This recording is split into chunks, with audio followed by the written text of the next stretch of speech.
예, 오늘 본문은요, 제가 설교 제목을 정해놓은 것처럼 덮어놓고 믿지 말고 생각하고 믿읍시다. 이게 이제 설교 제목이거든요. 원래는 처음에 설교를 구상을 할 때에는 그리스도 안에서의 통일, 그의 영광의 찬송, 이렇게 본문에 있는 내용을 가지고서 10절과 12절 말씀이죠.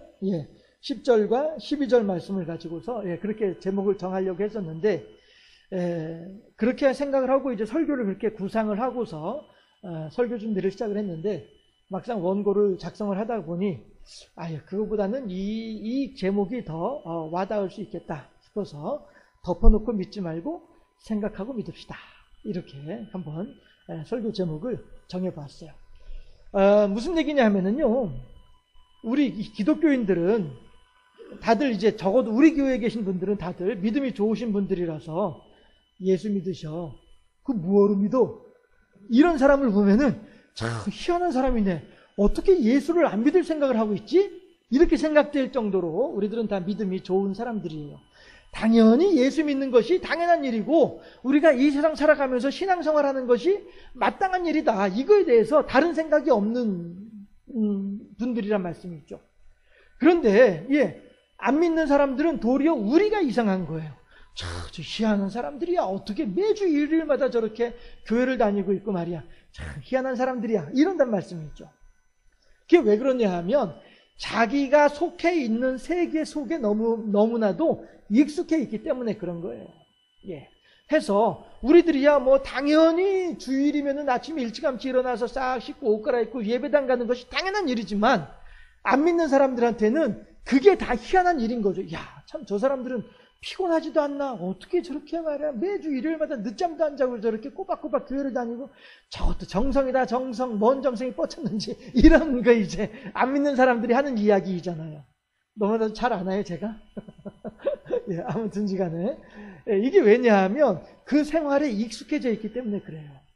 그러면 그 생활에 익숙해져 있다 보면 별 다른 생각 없이 그냥 다 이렇게 의뢰 그러려니 하고 받아들인단 말씀이에요. 이렇게 하다 보니 어떤 때에는 우리 예수 믿는 사람들이 어떤 때에는 정말로 신경 써서 예민하게 보면서 그 속에 담긴 의미를 받아들여야 하고 이해해야만 할 순간이 되는데도 불구하고 그때에도 그냥 의뢰 그러려니 그렇지 그리스도 안에서 통일이 그의 영광의 찬송이 되는 거 당연한 일이지 이렇게 하면서 넘어가기가 십상이다 라고 하는 것이죠. 그래서 제가 여러분들한테 덮어놓고 믿지 말고 생각하고 믿읍시다 라고 하는 제목을 여러분들한테 제시해 드리는 거예요. 사실 중학교, 고등학교 다니는 학생들은요, 좋은 성적을 거두기 위해서는 방법은 하나밖에 없어요. 교과서에 있는 내용을 딸 암기하면 돼요. 그러면 좋은 성적을 거둘 수 있어요. 그런데 대학교에서 좋은 성적을 거두기 위해서는 중고등학생처럼 해서는 안 돼요. 대학교에서 좋은 성적을 거두려면은 과연 이 과목을 가르치는 선생이, 교수가 무슨 목적으로 이 문제를 냈지? 무엇 때문에 이 문제를 낸 거지? 왜 이렇지? 이것을 생각하면서 답을 써야, 그래야 교수가 높은 점수를 준단 말이에요. 그냥 교과서에 있는 내용만 딸 외워가지고 그것만 그냥 그대로 갖다 붙여넣기 하면은 이거는 좋은 점수가 안 되는 거예요. 물론 교과서에 있는 내용도 알아야 되지만 교과서에 있는 내용과 더불어서 교수가 왜 이 내용을 우리들한테 이야기를 할까? 왜 이 내용을 시험 문제로 냈을까? 여기에는 이러이러한 뜻이 있을 것이다 라고 하는 생각을 거기다 같이 적어 넣어야 돼요. 교과서에 있는 내용만 적어 넣어서는 될 것이 아니라 교과서 내용에 따른 자기의 생각을 같이 적어야 돼요. 그런데 그 생각이, 내 생각이 나의 품은 뜻 주의 뜻같이 되게 하여 주소서 그러잖아요. 그렇죠? 마찬가지로 학생이 품은 뜻도 교수의 생각과 같아야 돼. 그래야 높은 점수를 받는 거예요. 교과서 내용만 딸 웬다고 해서 될 것이 아니라 그 내용 속에서 교수가 무엇을 강조했는지를 잘 생각을 해서 그 내용을 같이 레포트에 같이 적어야만이 좋은 점수를 받게 된다는 말씀이죠. 저도 이제 이렇게 강의를 이제 이렇게 하면서 또 시험지 답을 이렇게 제가 채점을 하면서 보다 보면 때로는 내가 잘못 가르쳤나 생각이 들 정도로 그렇게 엉뚱한 답을 적는 경우들도 있어요. 그런데 내가 잘못 가르치나, 내가 가르치는 능력이 부족한가? 막 이런 생각이 들면서 다른 사람의 시험지를 이렇게 놓고서 또 채점을 하다 보면은 이 사람은 또 제대로 써놨거든요. 그런 걸 보면은 제가 잘못 가르친다기보다는 듣는 학생이 잘못 들어서 그러지 않았을까 생각을 합니다. 어쨌든 좋은 점수를 받으려면은 왜 이 문제를 냈는지까지도 알아야, 그래야 좋은 점수를 받을 수 있는 거예요. 그래서 제가 하나님도, 제가 이번 학기에도 마찬가지로 채점하면서 그런 생각을 했었다니까요. 하나님, 제가 잘못 가르쳤나요? 그럼 제가 설교도 지금 이런 식으로 제가 설교하고 있나요? 우리 교인들이 뭐 전혀 제가 하는 말을 이해하지 못하고 엉뚱한 생각을 하고 있는 그런 상황은 아닐까요? 제가 실제로 그런 막 고민 아닌 고민이 되더라고요. 채점을 하면서. 그랬는데 그 다음에 보니까 아주 제가 마음에 쏙 드는 그런, 제가 원하는 내용을 그대로 이렇게 정답을 적어 놓은 학생들이 또 있더라고요. 그래서 그렇죠. 하나님, 물론 저도 잘못 가르치는 부분들도 없잖아 있겠으나, 그 학생의 문제가 맞겠죠 하면서 저 혼자서 막 그냥 기분이 막 다운됐다가 올라갔다가 떨어졌다가 올라갔다 막 이러면서 채점을 했었거든요. 그러면서 드는 생각이, 하나님도 그렇겠구나. 우리들이 하나님의 뜻이 여기에 있는데도 불구하고 우리들은 하나님의 뜻을 여기에서 찾는 일이 생기게 되면, 저도 이 학생을 향하여서 막 답답한 마음을 가지고 있는데 하나님은 얼마나 답답하실까.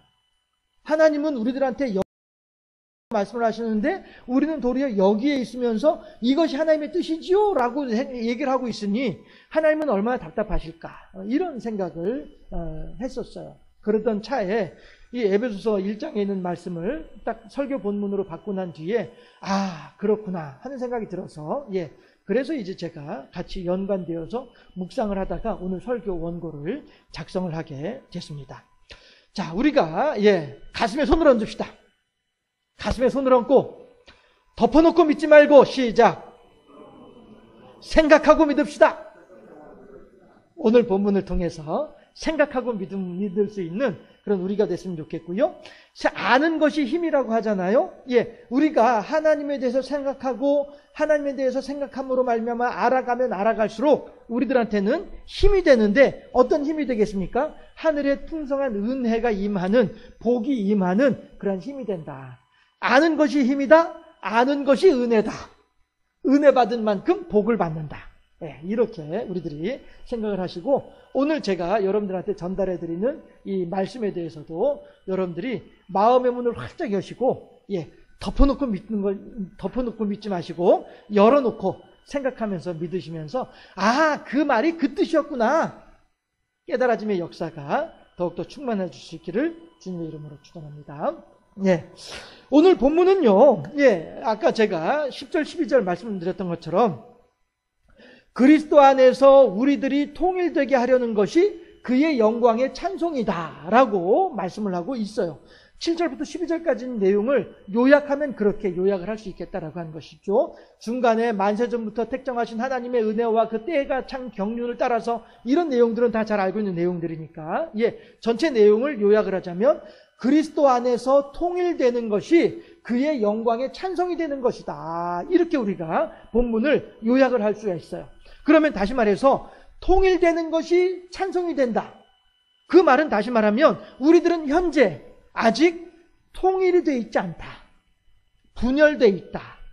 따라서 그의 영광의 찬송도 아직 올려드리지 못하는 상황이다. 이렇게 봐야 된다는 것이죠. 적어도 바울이 에베소서를 쓰고 있는 이 상황 속에서는 말씀입니다. 그리고 오늘도 마찬가지이죠. 우리들도 이 본문의 뜻을 정확하게 알지 못하는 사람들은 여전히 분열 상태에 있으면서 하나님을 하나님으로, 또한 천하 만물을 천하 만물로 제대로 교통하지 못하면서 살아가는 사람들이 지금도 있거든요. 해서 우리들은 다 내가 지금 현재 그리스도 안에서의 통일이 그의 영광의 찬송이라고 했는데, 다시 생각을 해보면은 우리들은 아직 통일이 안 되어져 있어서 따라서 아직 하나님께 영광을 돌려드리지 못하고 있다는 뜻이로구나, 이렇게 생각해야 된다는 것이죠. 아니할 말로 예를 들어서 애가 밖에 나갔다가 집에 들어오면서 현관문 들어오자마자 엄마 밥통에 밥 있지? 그 말은 무슨 뜻이에요? 나 배고파요. 그 뜻이잖아요. 그렇죠? 하나님도 마찬가지로 그리스도 안에서의 통일이 그의 영광의 찬송이 되게 하려함이라 라고 하는 말의 의미는, 다시 말하면 무슨 얘기예요? 아직 통일되어 있지 않으니까 아직 나한테 찬송이 안 되고 있는 거야, 이 뜻이란 말이죠. 그러면 왜 통일이 안 될까요? 왜 통일이 안 되고 왜 분열되어져 있을까요? 그 해답은 우리가 어디서 찾을 수 있냐면은 에덴 동산에서 찾을 수 있어요. 에덴 동산에서 아담이 하나님의 뜻을 어기고 선악을 알게 하는 나무 열매를 먹는 그 순간에 천하 만물은 다 분열되고 말았습니다. 자, 우선 첫 번째, 아담이 에덴 동산에서 더 이상 살지 못하고 밖으로 나오게 됐어요. 에덴 동산에서 나오게 됐어요. 에덴 동산이라고 하는 곳은 어떤 장소를 의미하는 것이 아니고요, 영적인 의미로서 하나님과 함께 있지 못하게 됐다는 거예요. 더 이상은. 에덴 동산에서 나오게 됐다고 하는 말은 더 이상은 하나님과 함께 있지 못하게 되었다, 하나님과 떨어지게 되었다, 이 뜻이란 말씀이에요. 어린아이가, 젖먹이가 부모를 떠나서는 어떻게 살아남을 수 있겠어요? 그렇죠? 아담이 하나님과 떨어져서 살아간다는 것은 먹고 살 길이 막막해졌다는 뜻이 되는 거예요. 먹고 살 길이 막막해지니까 어떻게 해야 돼요? 이 아담이 먹고 살기 위해서는 어떻게 해야 됩니까? 땅을 갈아서 땅에서 열매가 나오도록 해야 되고요, 그 다음에 들짐승들을 잡아서 들짐승의 피를 흘리고 목숨을 끊어서 그의 고기를 먹어야만 하는 거예요. 사람이 하나님으로부터 떨어져 나옴으로써 이런 일들이 발생하게 되는 것이죠. 그러니 들짐승 같은 경우에 들짐승이 사람을 만나기만 하면은 나를 잡아 죽이려고 하는 중인데, 들짐승들이 어떻게 사람하고 같이 지낼 수 있겠습니까? 들짐승들이 사람을 피해서 도망 다니기 시작을 하는 거죠. 그래서 사람이 하나님과 분열되면서 또한 사람이 들짐승들하고 분열이 되는 거예요. 그 다음에 평생을 농사를 지으신 분들한테는 이 내용이 의아하게 생각되실 수도 있겠습니다만은, 영적인 의미로 보면은 그렇다라고 하는 거예요. 무슨 얘기냐면은 땅을 뒤집어 엎는다, 땅을 갈아 엎는다, 그리고 또 지력을 높이기 위해서 객토를 한다, 혹은 비료를 뿌린다, 땅에 힘을 길러주는 요소 비료를 넣는다, 이런 것들이 다 왜 그렇습니까? 더 많은 경작물을, 더 많은 열매를 거두어내기 위해서 땅을 못 살게 구는 거예요. 뒤집어 엎고 객토를 하고 거기에 돌들을 끄집어내고 풀을 매주고 이렇게 하는 것들이 다 뭐냐면은 땅을 쥐어짜가지고 하나라도 더 많은 열매를 만들어내도록 하려고 하는 이 모습이란 것이죠. 결국 땅도 사람과 분열되어 있는 거예요. 이것이 에덴 동산에서 아담이 선악을 알게 한 나무 열매를 먹는 그 순간에 이루어지는 불행한 분열의 상황이란 말씀이죠. 해서 심지어 에덴 동산에는 하나님께서 천사들을 시켜서 그룹들로 하여금 두루 도는 화영검을 들고서 영생에 이르는 나무 열매를 지키게 하는 거예요. 그래서 사람으로 하여금 거기에 가지 못하도록 막아놓고 있는 정도로까지, 이렇게까지 분열되어 있는 상태가 현 상황이란 말이죠. 그리고 이렇게 분열되어 있는 상황은 하나님께서 보시기에 심히 안 좋은 상황이 되는 것이죠. 하나님께서 천하 만물의 창조를 완성을 하시고 이 천하 만물을 다스리기 위해서 아담을 만드셨을 때에 하나님께서 뭐라고 말씀하세요? 그동안에는 보시기에 좋았더라, 보시기에 좋았다, 보시기에 좋았더라 하시던 양반이 아담을 만들어 놓고 난 뒤에는 보시기에 심히 좋았더라. 이게 천하 만물과 하나님 사이에서 사람의 역할이었단 말이에요. 사람이 하나님의 명을 받아서 하나님의 뜻대로 천하 만물을 다스릴 때에 천하 만물들은 사람과 연합되어져 있었고, 천하 만물과 연합되어져 있는 사람들은 또한 하나님과 연합되어져 있었단 말이에요. 따라서 하나님과 천하 만물도 함께 연합되어져 있는 이러한 아름다운 조화와 화합과 통일의 상태가 에덴 동산이었는데, 아담이 에덴 동산에서 죄를 범함으로 말미암아 이 모든 것들이 다 갈갈이 산산이 다 분열되어져 버리고 말았더라. 그 상태로 지금까지 지내오고 있는 거예요. 우리들은 태어나면서부터 그렇게 살고 있기 때문에 의뢰 그러려니, 너무나도 익숙한 상황이니까 의뢰 그러려니 하고 있습니다만은, 이것은 우리들한테 대단히 불행한 일이에요. 대단히 힘들고 어려운 상황이란 말씀이죠. 그러니 사람들이 다들 뭐라고 해요? 아이고, 사느니 죽느니만 못하구나. 이런 이야기들을 하면서도 사람들은 꾸역꾸역 살아가고 있잖아요. 왜 그래요? 죽느니만 못할 만큼 힘든 삶임에도 불구하고 지금까지 이렇게 살아온 것이 익숙해졌기 때문에 그냥 이렇게 살아가는 거예요. 왜 사는지도 모르고 어디로 가는지도 모르고 그냥 그렇게 살아가고 있는 사람들이 이 세상에 있는 사람들이란 말씀이죠. 그러나 이제 우리들은 하나님께서 예수 그리스도를 통하여서 우리들에게, 아니야, 나는 내가 보기에 힘이 좋았던 그 상태로 회복했으면 좋겠어. 하나님께서 하신 말씀이요. 하나님의 뜻이 거기 있는 거란 말씀이죠. 너희들이 그렇게 사느니만 못한, 죽느니만 못한 그런 인생을 살아가는 것에 대해서 나는 너무너무 가슴이 아프고 나는 너무너무 보기 안 좋아. 그래서 나는 어떻게 해서든 너희들이 너무나도 행복합니다라고 고백하는 그런 인생을 살면 좋겠어. 그래서 내가 그 길을 너희들한테 열어주는 것이야. 그 길이 뭐예요? 예수 그리스도란 것이죠. 예수 그리스도로 말미암아 첫사람 아담은 하나님께 범죄하고 불순종함으로 말미암아서 실패한 인생이 첫사람 아담이지만은, 두 번째 오신 예수 그리스도께서는 끝까지 죽기까지 하나님께 순종하심으로써 첫사람 아담이 실패했던 그 순종, 첫사람 아담이 실패했던 그 마귀의 유혹에 넘어가는 연약한 믿음, 이것을 예수님께서는 끝까지 지킴으로 말미암아 성공하셨다는 거예요. 그래서 첫사람 아담이 실패한 것을 두 번째 사람인 예수님께서 완성하심으로써 에덴 동산의 상태를 다시 회복시키셨다는 거예요. 우리들은 이제 그래서 예수님께서 회복시키신 이 에덴 동산과 같은 인생을 우리들은 살아가고 있다는 거예요. 다만 우리들이 그럼에도 불구하고 아직은 우리들의 발은 땅에 붙어져 있기 때문에, 우리들의 정신은 안 믿는 사람들과 같이 땅을 바라보며 살아가는 정신이 아니라, 우리들의 마음은 영원한 하나님의 나라를 소망하면서 살아가고 있는, 하늘을 소망하며 살아가고 있는 영혼이지만, 우리들의 발은 여전히 땅에 붙어져 있기 때문에 땅의 질서를 무시할 수 없어요. 하늘의 질서를 따라 살기를 소망하면서도 땅의 질서를 무시할 수 없는 연약한 인생이란 말이에요.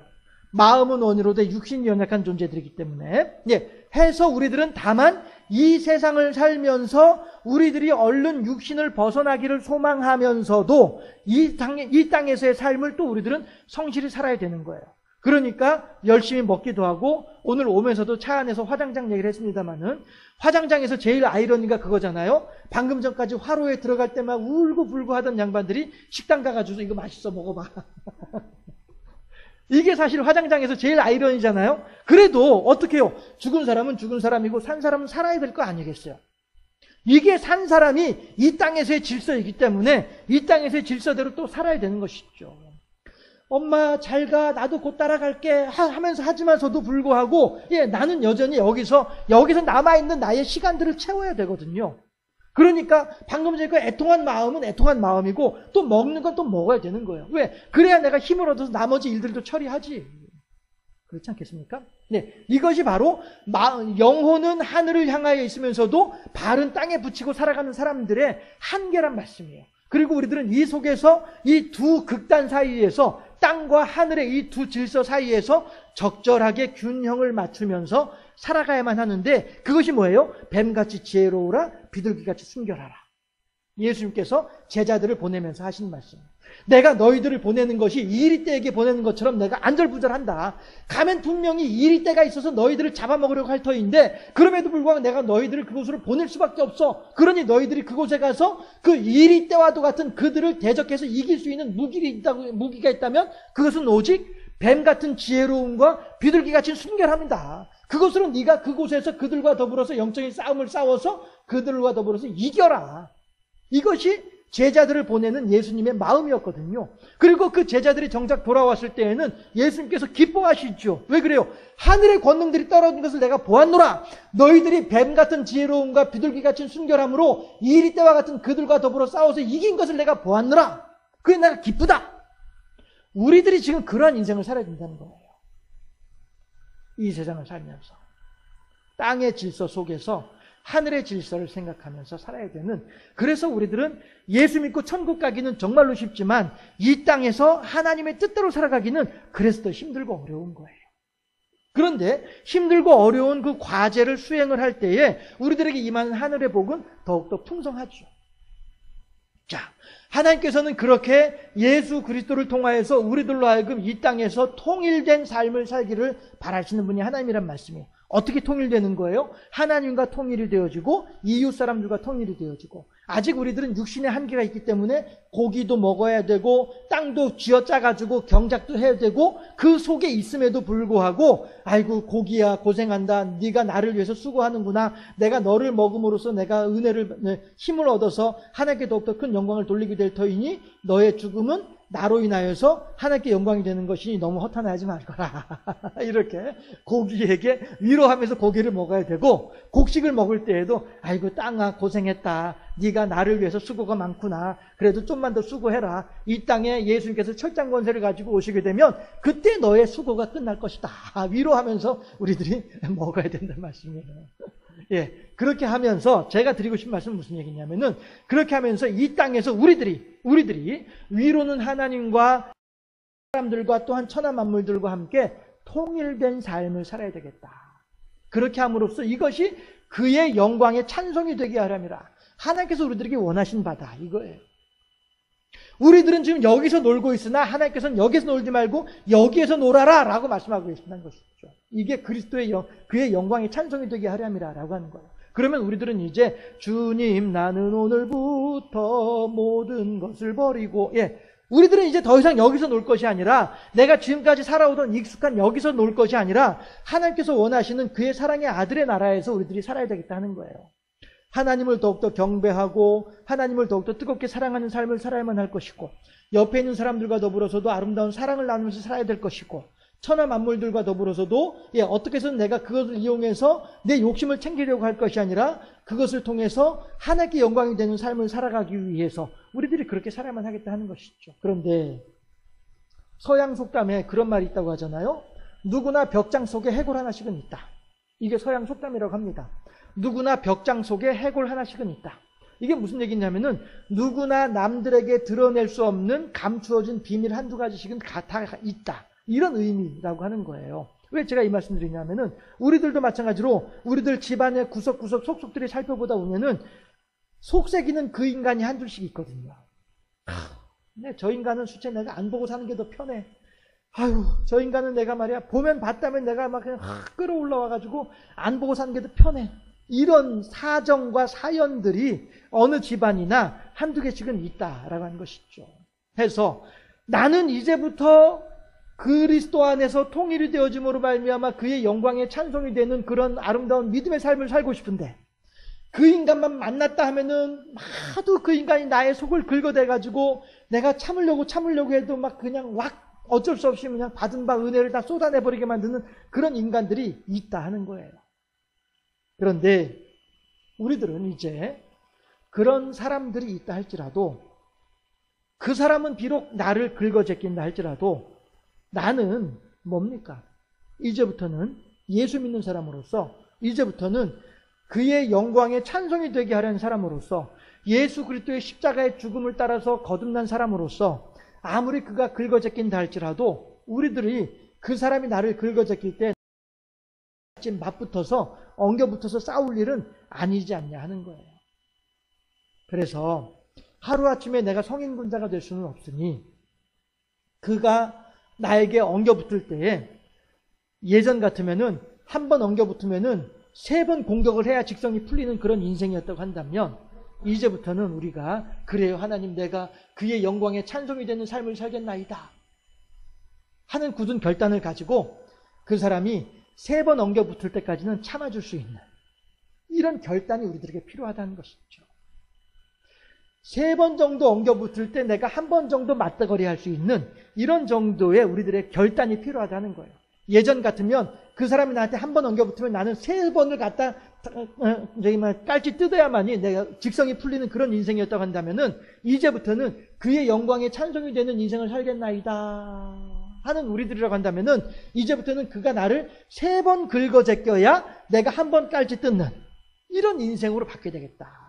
그리고 그 다음에 만났을 때에는 이 사람이 4번 엉겨붙을 때에 내가 1번 깔치 뜯는, 그 다음에 만났을 때에는 이 사람이 한 7번 엉겨붙을 때 내가 1번 이렇게 대응을 하는 이런 인생을 살아야 되겠다.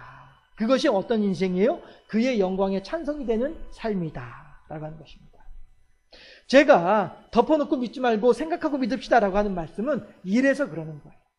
우리들이 하루하루 살아갈 때에 우리들이 이전에 익숙하게 살아오던 방식대로 살아가면 그게 무슨 예수 믿는 사람이에요.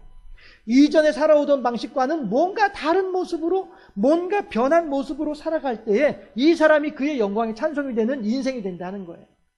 예전하고 똑같이 살면은요, 여기서 내가 그의 영광에 찬송이 못 되는 거예요. 왜요? 예전에 살던 모습은 예수 그리스도의 사랑을 모르던 때의 삶의 모습이었단 말이에요.